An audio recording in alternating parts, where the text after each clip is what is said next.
Good evening and welcome. This is our question and answers with Betsy related to adult maturity levels. And we're thrilled that you're here, and we know that she has really given some thought to the questions you've already submitted and is eager to share with you the insights. So thank you for attending, and we know that you'll be blessed. And Betsy, would you like me to start with the first question, or would you like to open us in prayer? Oh, why don't we pray? That's always a good thing. So, Lord Jesus, we are grateful that you're always with us and that you see us better than we see ourselves, and yet you're always hopeful and you are willing to step in and help us every step of the way. And so we just invite you to be with us. Help me to speak clearly and to think clearly. And I just pray that what we do would be life-giving. In Jesus' name, amen. Amen. All right, so Betsy, I mentioned that this is the third recording in a series that you're doing on human maturity. And would you just kind of do a review for us, refresh our memory? What is the importance of these levels, being aware of them? And then if you'll also remind us of some of the key essentials from infant maturity and child maturity. Thank you. Okay. All right. Well, why is it important to know the maturity levels? It's important to know what is normal or what is ideal for us at each stage of life, because it's very easy to expect too much of ourselves or of other people at different stages in life. And it's also important to know what the goal is. Where should I be for my chronological age, and what deficits might I have? Things that I should have learned before I got to be this age that somehow I didn't pick up on. So I think it's very life-giving to kind of know what lies ahead and where I am and what deficits I might have. I know it can be discouraging when you first get familiar with this kind of information, but our hope is that it will be more encouraging than discouraging. And just want everyone to remember that Jesus is always hopeful about us, and he's never overwhelmed by where we are. So with that, we talked about first infant maturity. That's from 0 to 4 years. And the main task for an infant is to learn to receive. And in that process, you're also learning how to regulate your emotions. And you do that primarily through modeling, by having people comfort you when you're in distress. And over time, your brain will then develop the neural wiring that goes from the places of distress in your brain, for example, fear at the back of the brain, up to the prefrontal cortex behind your eyes, where you are able to experience joy and connection with other people and God. So that's the infant stage. And then the child stage, which begins at 4 and goes to puberty, is the time when you learn to take care of yourself. And so your focus really is on yourself, and that's perfectly normal for children. We shouldn't be asking children to think of other people, because that's where they are and that's where they need to be. So infant, child maturity, they go in stages. Each one is a little bit more complex. And if you ideally have solid infant maturity, solid child maturity, then with the onset of puberty, you should be ready to start working on adult maturity, which usually lasts sometime up until your 20s or so. So none of these stages happen quickly. They're all taking place over many years, and you start working on the needs and tasks when you enter this stage, and then you're working on it for a number of years until you master it in the ideal world. And what happens with the onset of puberty is, for the first time, you're actually able to think objectively, which is just really an amazing thing. Like, your full brain comes on board, you're able to think objectively. And so the budding adult will begin then to question all the things that their parents have told them.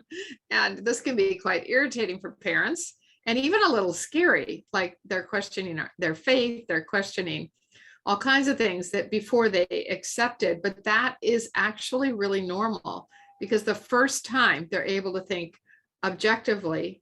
And that is why so many faith traditions have things like a bar mitzvah, bat mitzvah in the Jewish faith, or confirmation in many Christian faiths, or in some faiths you get baptized for the first time at that age. It's considered the age of reason, when you're actually able to think logically and reasonably for the first time. It's also why higher levels of math are very, very difficult for anyone under that age to learn. They can maybe learn how to manipulate the numbers and get the right answer, but conceptually, it's very difficult for children to do higher levels of math. They really need that adult brain. And the other thing that happens is, for the first time, you begin to think of someone else, and that is perfectly normal. And so it's a time when friendships really blossom. Initially, typically, it's a friendship with the same sex, because that's going to be less complicated for you. You know, a young woman's going to understand a young woman friend a lot more easily than she's going to understand, say, a guy friend. Though, I mean, I had a really close guy friend when I was that age. Probably one of my closest friends was a man. So that can cross lines, but typically it starts off with close friendships, often one-on-one. And then over time, then you, as you master the friendship between the same sex, then you move on to the opposite sex, which is a little bit more complicated. So as you're growing, it gets to be more complex, and you become more complex. So there's lots of aspects to being a good friend. I mean, lots of aspects if you think about it. And one of them is being able to negotiate well. So in other words, you are aware of what you want to need, but it is no longer satisfying to get your own way. You actually care that maybe the other person prefers Chinese food and you prefer steak. It no longer feels good to maybe manipulate them into always going out for steak with you. You actually want to please them. You don't want to always watch your kind of movie. You don't want to always get your own way because you care about them. So that's kind of a really quick nutshell. That's excellent. So let's delve a little more into that idea of friendship, because that's something that sounds like a big theme that happens in that adult stage. So what would define these friendships? What are some of the characteristics we look for? How do we identify if we're in one for ourselves in a mature adult relationship? And what are some warning signs that we might not be? Okay, well, initially, it's not going to be a mature adult friendship because you're starting out and you may actually fight quite a bit. And that is really kind of normal. You're sort of learning where the boundaries are. If I behave this way, my friend gets angry and won't speak to me anymore. And if I value the friendship, then I'm going to try to hear their side, maybe consider their side. So it's really something that develops over many years. But in a healthy friendship, well, let's talk about an unhealthy friendship, because I think we all know what an unhealthy friendship looks like. I think many of us, we think about the relationships in our lives. We have relationships where we feel that either we're always doing all the giving, or relationships where the other person kind of dominates us. I mean, I think we all have relationships with people that don't feel very healthy. So maybe the relationship started when I'm reaching out to someone who's in crisis who needs help, but then it just continues that way. And when I'm in crisis and need some help and I turn to them, they act like, oh, this isn't what our relationship is about. Our relationship is about you helping me. And I'm not going, I don't even know how to help you. So that is, I think, a pretty common scenario for many of us. So a healthy friendship is where you feel really free and you can ask for what you need and the other person can say no. So one example that comes to my mind is my friend Judy, who I met at work back when I was a geologist working for the Geological Survey. And she was one of the computer people, and she also ran a lab where I did a lot of analyses. And when she retired in 2003, so it's been 18 years, we started walking together, and we gradually kind of developed a system that on Monday she comes to my house and on Wednesday I go to her house, and whoever's home we're at picks a walking path. The other person just goes along. We do like probably between 3 and 4 miles every time we walk. But we've also gone through some hard times. She's gone through some hard times. She broke her knee skiing pretty early on. And so instead of walking, I would go over to her house and take her shopping. And she would have one of those little carts, but then couldn't reach the high things. And I would just go and shop with her. I took her to her allergy shots. And then she's helped me at various times, you know, when I was needy and have gone through a crisis. Like she, for example, will take care of our dog when we're out of town frequently. And she has a beach house, which she lets us use on occasion. So it's an equal friendship.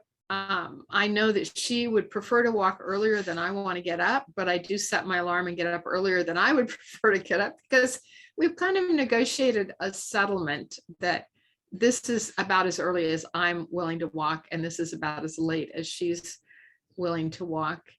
And when things come up, we talk about them, and sometimes she says no. And sometimes I say no, but I think after 18 years, we're both very committed to the friendship, and we're willing to give quite a bit. But I would say it's funny because we walked this morning and I told her, I think I'm going to use you for an example tonight. I said, do you mind? She was like, no. And then I asked her, do you experience the friendship as being, you know, at about equal levels? And she said, yeah, I do. So that would be a healthy friendship. That's one example of a healthy friendship. Another one was last month in our newsletter. We talked about Jeannie Herbert and Kathy Gathrow and their incredibly healthy friendship, which has also gone on for years and years, where they've been in very different situations in life and yet have still been a support to each other throughout it all. I love those examples, Betsy. That gives us a good picture of what that healthy, and as you said, so many of us know what it feels like to have that unhealthy relationship sense. So with that in mind, would you ever recommend asking someone, your friend, how they feel about the relationship so that you can get that sense? Is that something you would encourage? Yeah, why not? I mean, why not ask them? You know, so much of the advice I'm giving, I feel like it really depends on your situation and you know, what you're in. Like if you know it's not healthy, I don't know, you might you might want to go slow. You know, you don't want to overwhelm somebody. You could think about ways that maybe what I would like to see. And you could talk about that. You could say, I've noticed this. I've noticed, that when I ask for help, you're not very comfortable giving it. I actually had a conversation like this with my adult children about maybe 3 years ago. We were doing a Mother's Day hike, and I decided it was time to give them a little talk to about the fact that they were now all adults. And yet I still felt like they were expecting things from me that were not within the range of adult expectations. And I said that I had noticed that my husband, obviously, who's on oxygen, and me myself, that I'm getting older and I don't have the capacity, and it's not as easy for me, to have them want this or that from me. And I said, at some point, it needs to start flowing the other way. It needs to equalize out and be like adult. And then I was just kind of giving him a heads up, at some point we're going to be the needy ones. Maybe not financially, but we're going to need some support from you all. It can't be like you're all descending on our house for a week and mom's going to cook all the meals. And it was kind of interesting, the reaction, because my oldest was kind of like, oh yeah, that makes a lot of sense. She was probably in her late 30s at the time, but the two youngest both went, what? Like, what are you talking about? But I felt like it was important to kind of raise that awareness. And so now when we get together as a family, we trade off who's cooking. People will take responsibility for a meal. It's no longer on me. And I really needed that, because what was going on was not working for me. The expectations were dated. They were from when they were little. And it's like, you're not little anymore. And I need for you to pull your own. Now, of course, my kids tell me that lots and lots of their friends have moms that are still in the mom role. I'm like, I mean, if that mom wants that, then that's fine. But it wasn't working for me. Oh, I like that. That's a great example of how we can move our relationship with our children as we get older and they get older into something. And I think there are probably it sounded like there were some applicable things even in our friendships that we can have those discussions. So, but talking about families, we have a question here that is, can someone with broken family relationships move forward in life to become a fully functioning adult, even without a support system that comes with the family, a healthy family? Well, definitely we can all heal. And many times our families of origin are not a healthy place for us to turn to for good modeling. So I would say the best thing is to build a new support system by having relationships, community within the body of Christ, where, you know, you have healthy relationships.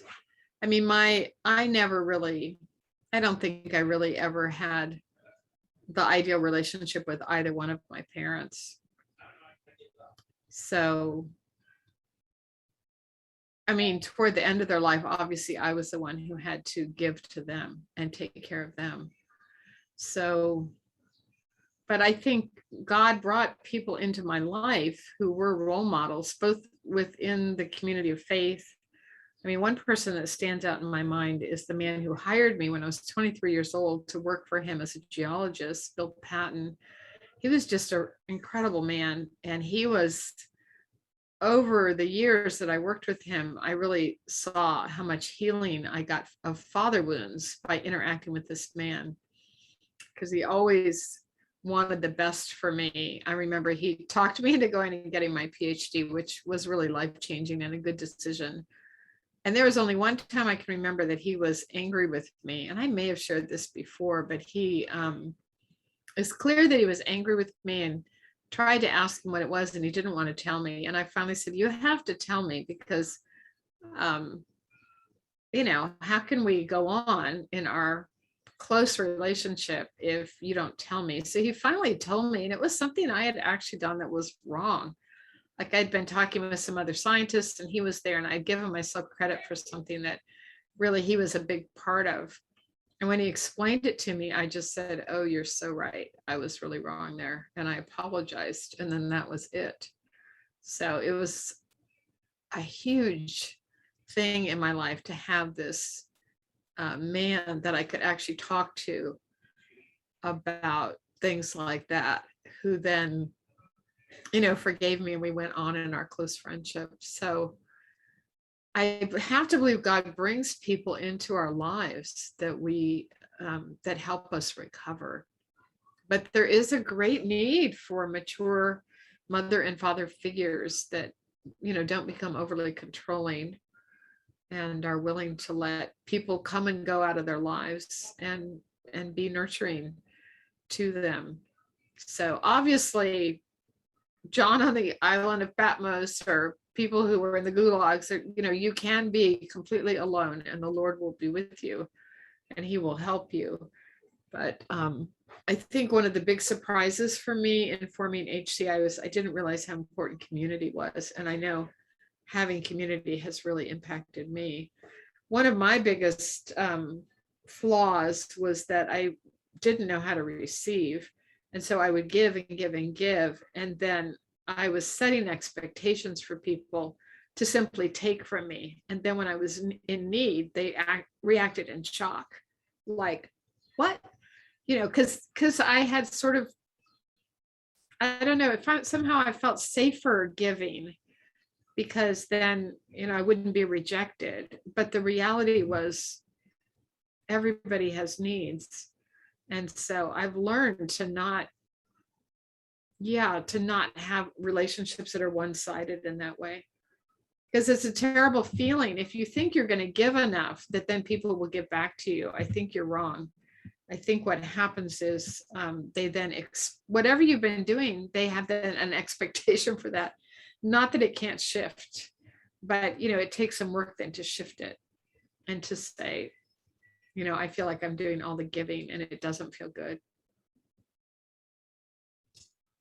Yeah. It sounds like there's a big need and importance to that community component, and that we can have community as a way of recovering.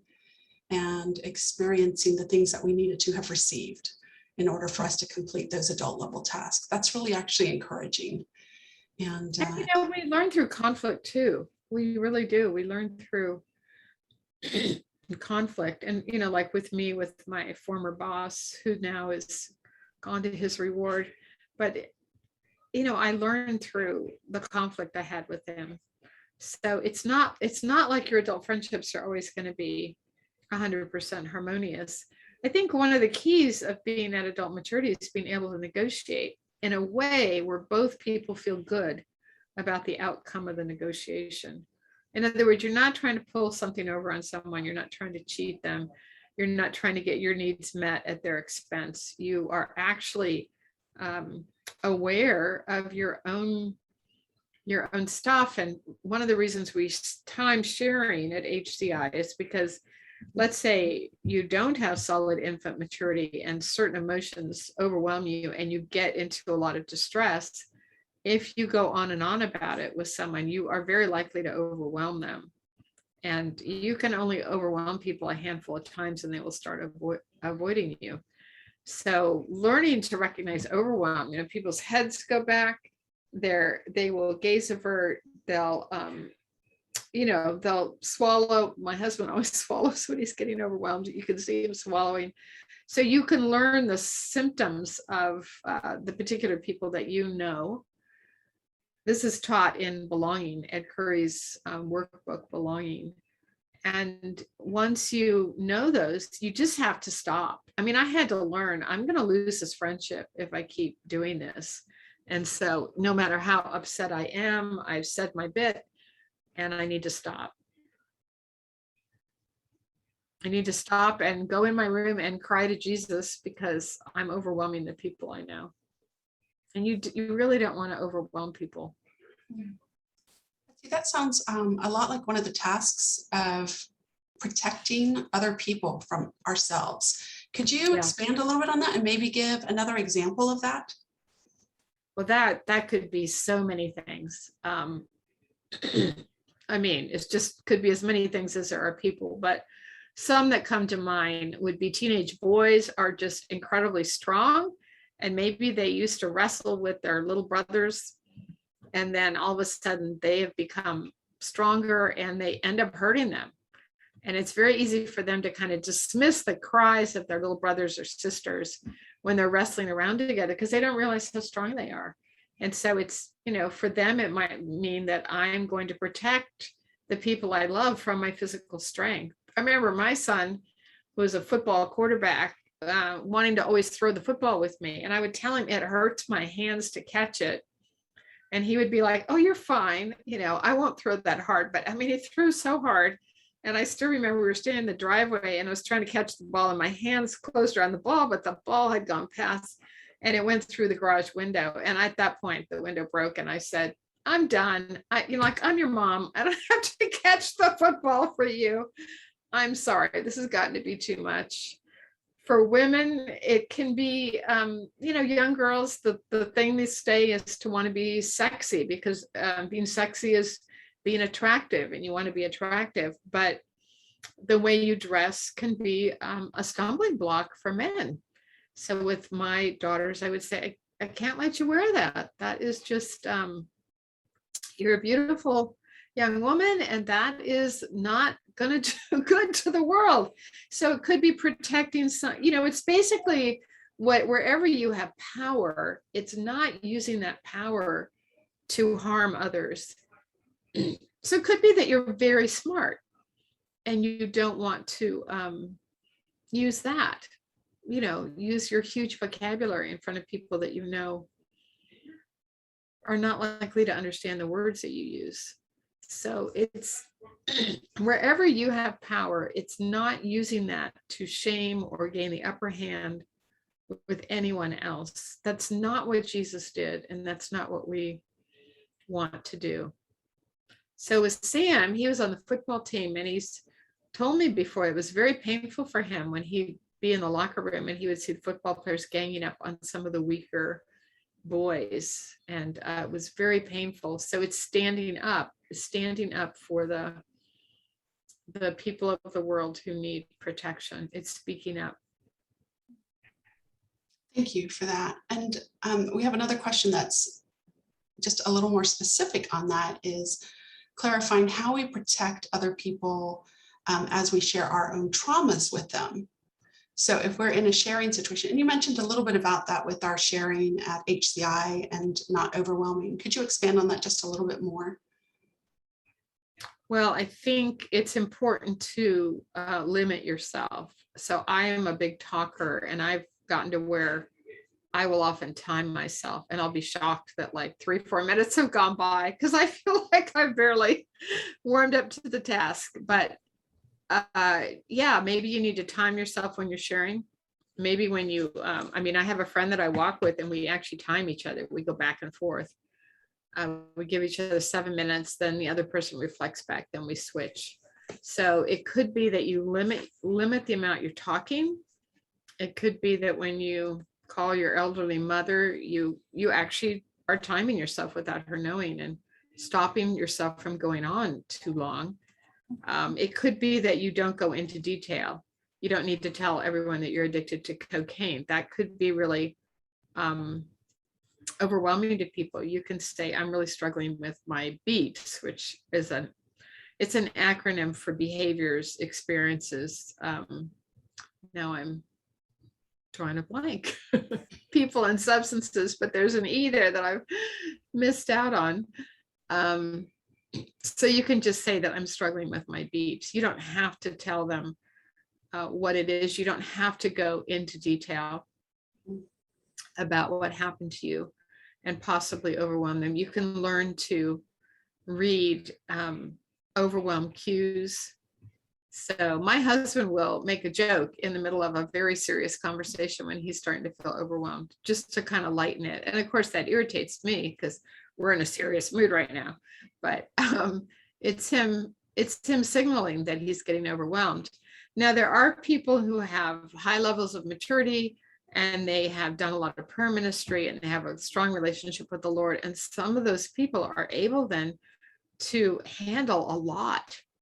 And so, you know, if you need help processing trauma, there are people who, therapists, counselors, prayer ministers, who are trained and are able to handle quite a bit. And so a lot of times we just have to show discretion. We may not tell our best friend about it all, but there are people out there who can, you know, hear what we need to say. And once again, you don't have to share every detail. God sees it. You don't have to tell other people about it and potentially traumatize them as well. And it's okay to tell someone. I mean, I have a friend, she came over one time and she said, prepare to be overwhelmed. And I can say at some point, I don't want to hear anymore. She started telling me something one time and I said, I can't hear anymore. That's too distressing to me. And so we have to respect that. I don't know if that answered your question. I think so. I think it goes in line with the question. And so I do want to hit on a couple more, asking for some examples of a few more of the specific tasks that are on the list. And one of the questions that came in is, how would you describe healthy sexuality, especially for a single person? Oh, wow. That's a good question. Well, the traditional Christian teaching, which I hold to, is that sexuality, sexual activity is reserved for marriage. And so outside of marriage, we should not be sexually active. But so I don't know, that's just so cut and dry. I don't know how else to say it, though. I think in our culture, often people are led by their bodies, that their body is really at the center or at the top of the list, and they feel like their body is irresistible.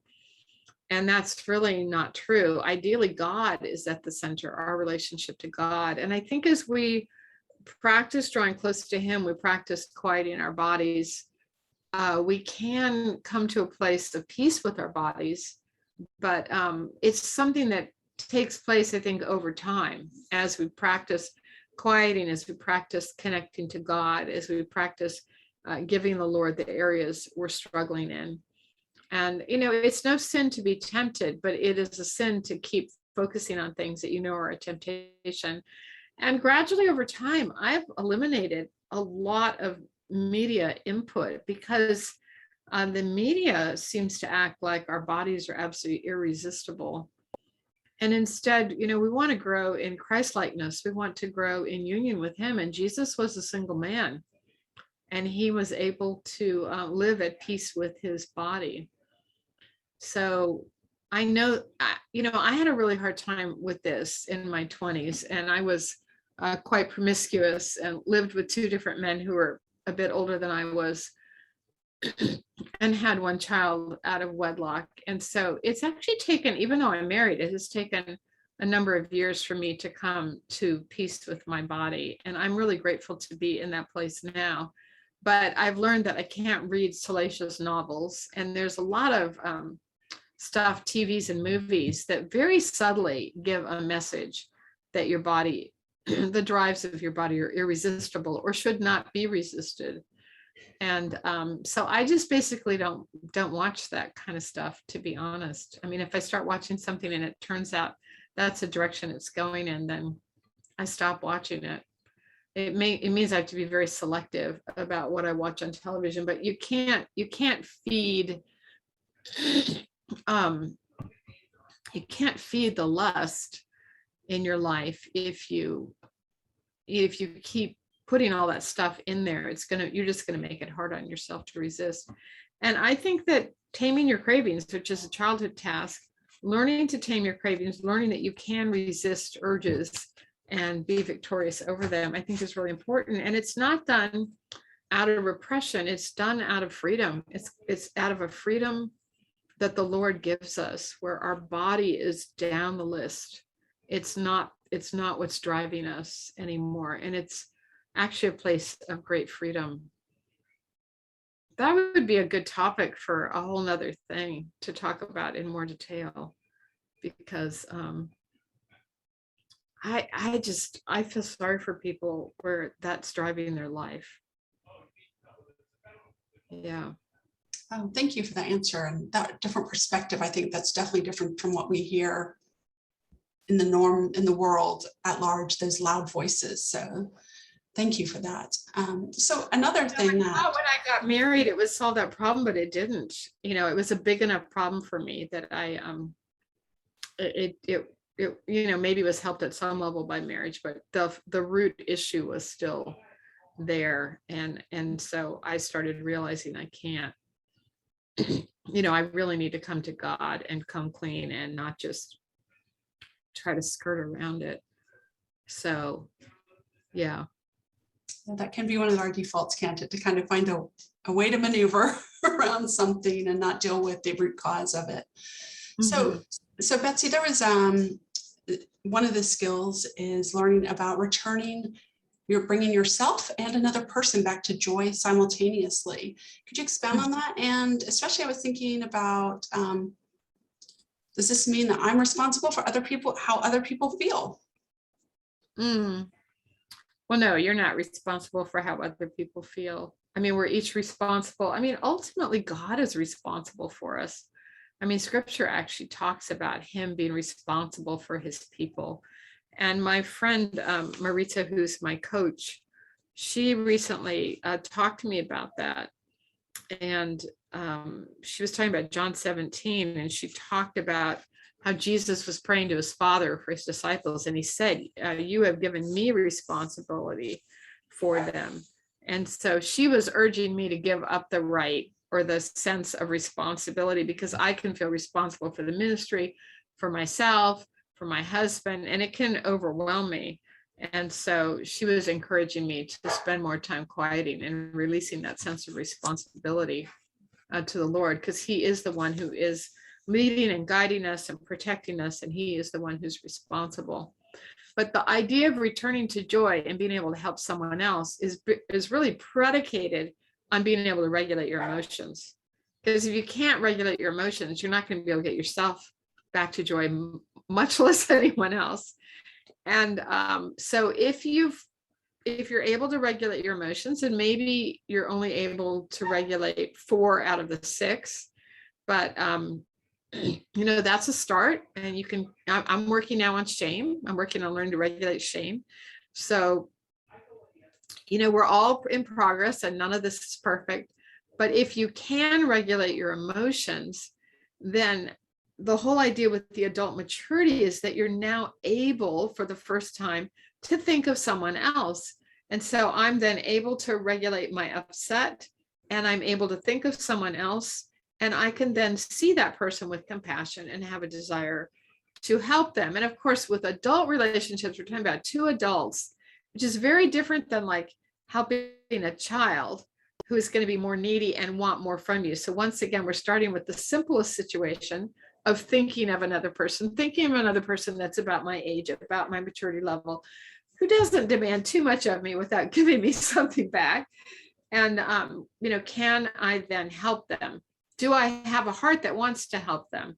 And one of the ways you're there is if you want to help them. And I am pleased to say that I am at last at that place, at least most of the time. And I don't know how I got here, other than I've been very intentionally focused on growing maturity. And so somehow I've crossed a threshold. And I would say it's only happened in the last 6 months. But what it looks like for me in my marriage is Sam and I will both be upset. Like just this week, we're both upset because our dog, who we dearly love, our standard poodle Darby, is really dying. He's failing, and it's just very sad. And sometimes he sits and cries. We give him painkiller and then he's better. And a lot of times he can't get up, so we have to walk over, and he's pretty big.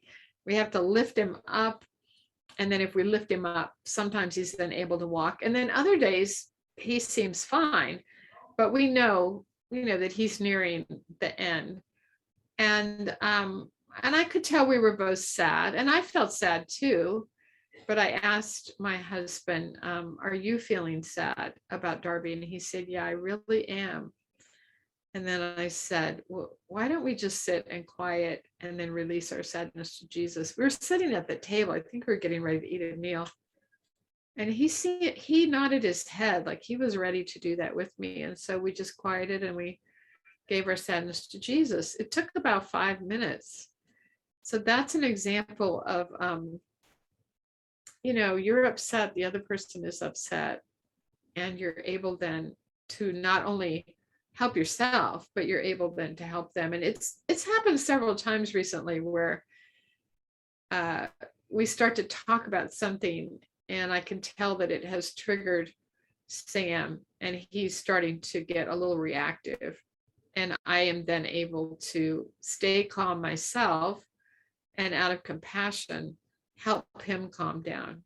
I'll say, that sounds like that was upsetting to you. And he'll say yes. And so this is all kind of new to me, because he used to be, if I got triggered, then he got triggered, and then I got more triggered, and it was much more likely to escalate.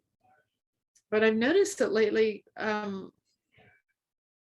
once again, it's not a matter of trying. It's just a matter of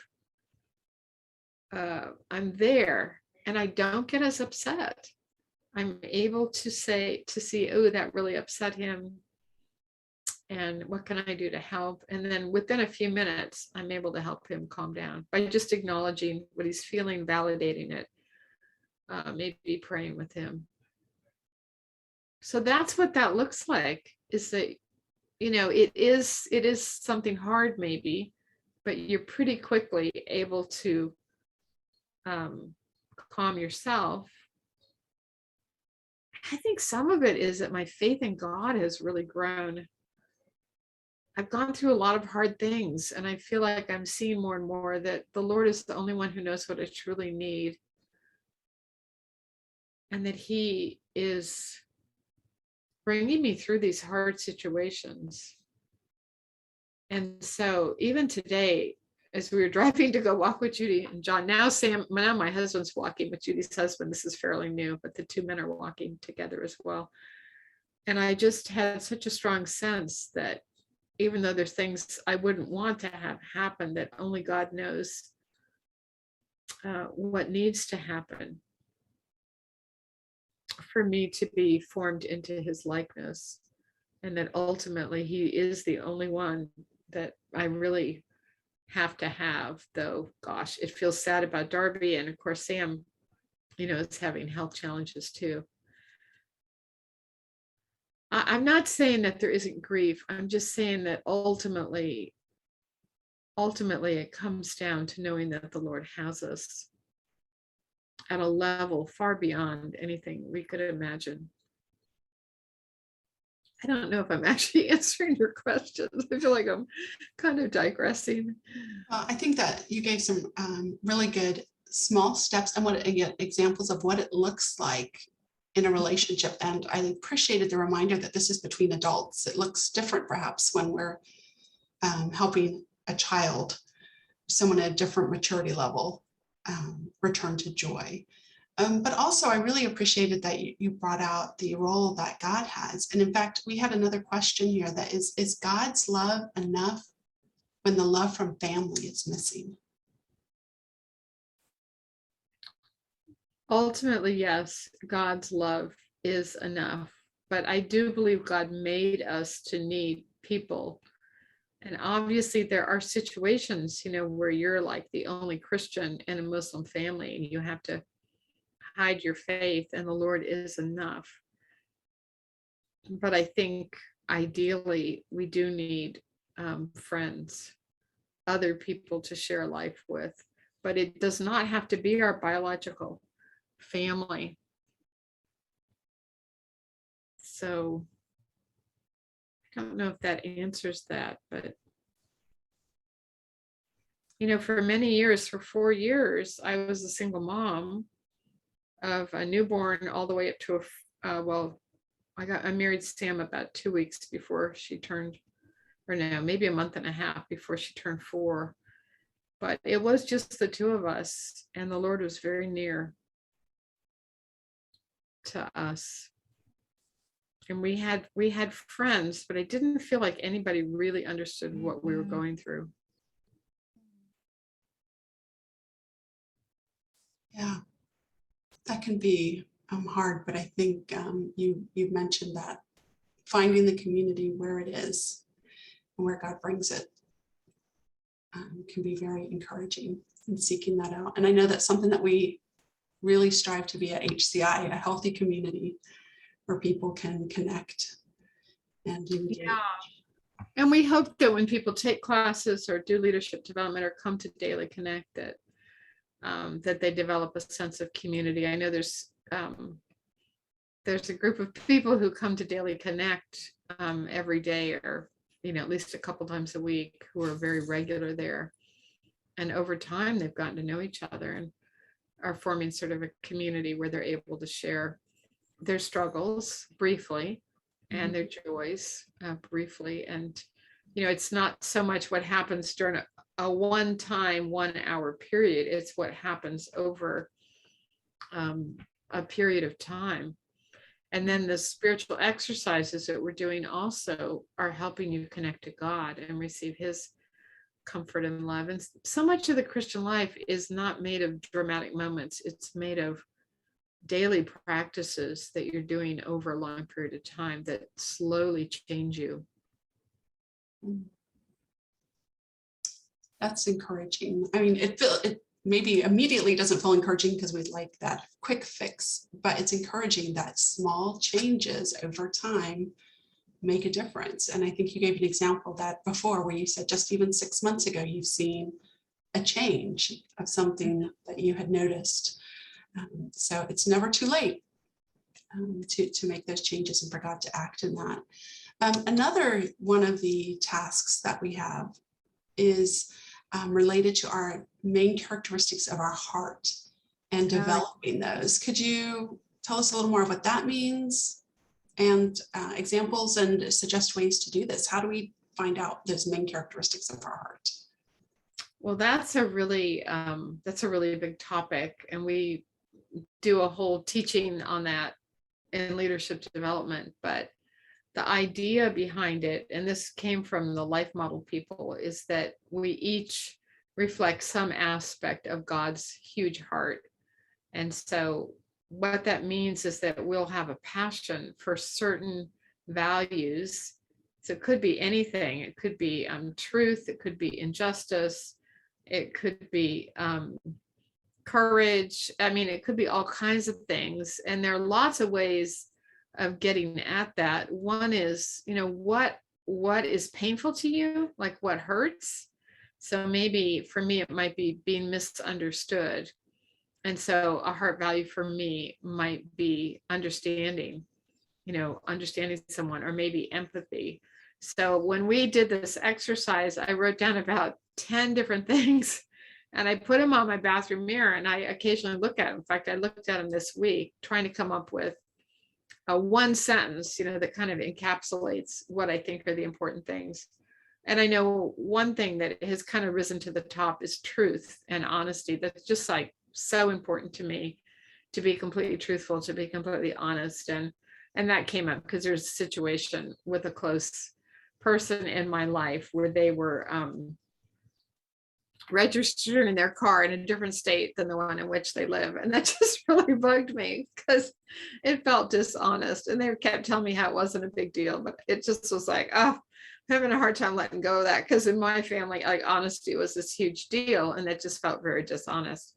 So you're finding out, like, what bugs you, what kind of movies and books you like to read. Is there a theme? Is there a certain way the heroine behaves in the books that really draws you? So you're just paying attention to all of that. What is your pet peeve? What irks you? Like when somebody doesn't do that, what does that tell you about what you're valuing? Like, for example, if someone's dishonest with you and you can't get over it, then maybe honesty is a thing. Christine, I think when we were doing that, you put together a list of potential heart values, and there were so many of them, but we could probably put the list up somewhere for people just to try. In fact, we could probably put the exercises that you came up with up there. So you're looking at what you care about and what bothers you, what hurts you, what themes you're drawn toward. So what's important about that? It's important to know what your heart values are. And if you're a parent, it's important to notice in your children what they really care about, what's really hard for them to get past, because your heart values may be different than theirs. And it's also important to know, because people often don't understand that not everyone is going to share their heart values, but that as a body, as a community, everything is covered. So let's say, for example, what recently happened in Afghanistan is incredibly painful for you. What might that say about you, about protecting the vulnerable, or about injustice, or, whatever it might be. Someone else might be very pro-life, and that's super important to them. And how many of us have had conversations with someone and they're trying to tell us that what they're passionate about, we should be passionate about too. And we don't really feel the passion. We feel the passion for something else. So someone might come to me and they're trying to get me really interested in something else. And for me, I'm very passionate about healing. I feel like if people were more healed, then a lot of these other problems would go away. So it's also important because it helps you be respectful to other people and what they care most about. So let's imagine you have a daughter and she really cares about something that to you is not that big a deal. Well, you need to respect the fact that, her heart value may be something that God gave her that's really important to her, even if you don't share it. Does that make any sense? Yes, and I think that's really helpful for those of us who are parents or grandparents or aunts or uncles, or someone who has an influence in thinking about how do we help the young people in our life make that transition into the adult level maturity stage. And do you have any other suggestions that, as we're looking at the young people we know, so that they have that whole chance to become a mature adult? What are some things that we can do to help them? Well, I think it's a little bit like the oxygen mask in the airplane. The thing you can do to help those around you most is to work on yourself, to be honest, because as we grow in maturity, we have more capacity. We're more able to provide a good role model, and also we're more able to offer help to those who are struggling. So I think providing a good role model, I mean, children need someone to emulate in their life that they want to be like when they grow up. And then I would say probably my next strongest recommendation for people, if you want to minister to young people, is to learn how to listen well.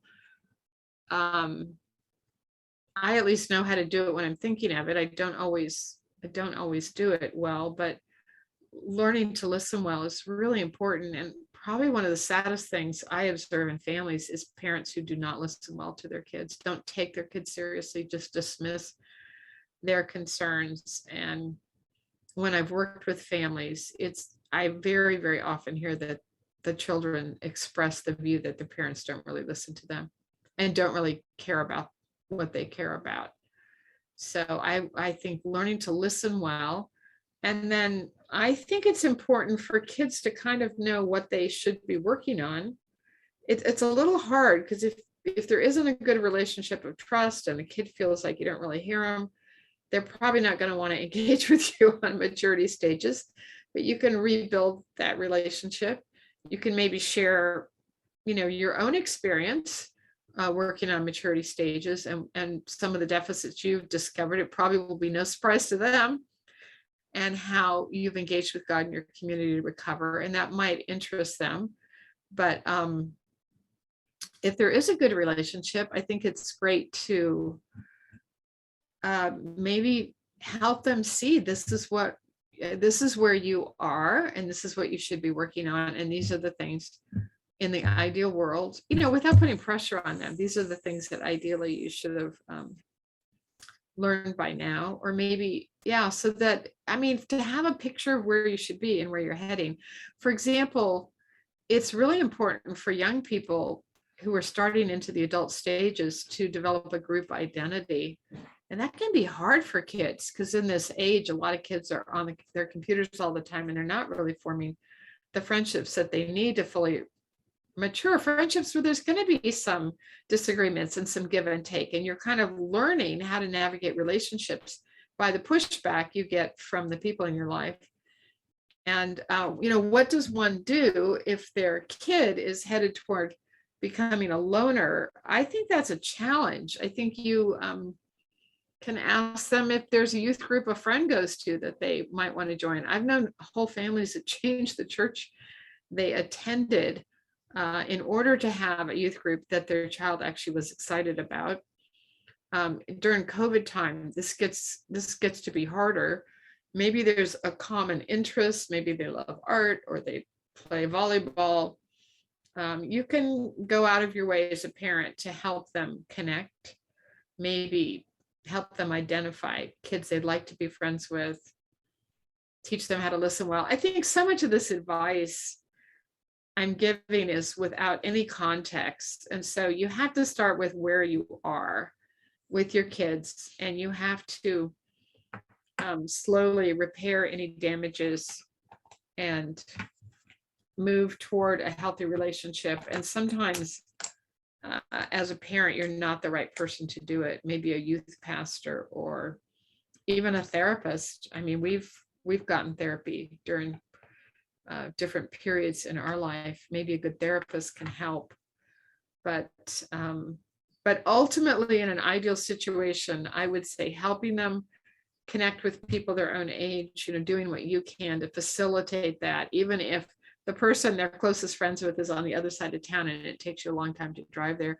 My oldest daughter in high school was really close friends with the girl who lived in Centerville, and we're in Reston. And we just developed this thing where we would meet at Sully Plantation because it's halfway, and we would let the girls spend the night every time they got together. Maybe not every time, but it was so funny. We did it so often that the police met us there one time because we had been observed 2 cars pulling into the Sully Plantation parking lot on Route 28 and moving duffel bags from one car to the next. And they thought perhaps they were asked to see inside our duffel bags. It was really something. Realized they thought we were transporting drugs or something. We weren't. We were just transporting teenagers and all their stuff. But it was kind of funny to realize they'd been watching us, so. Oh, that's a funny story. Betsy, thank you for sharing on these ideas. And it sounds like even working with our children and helping them become the adults.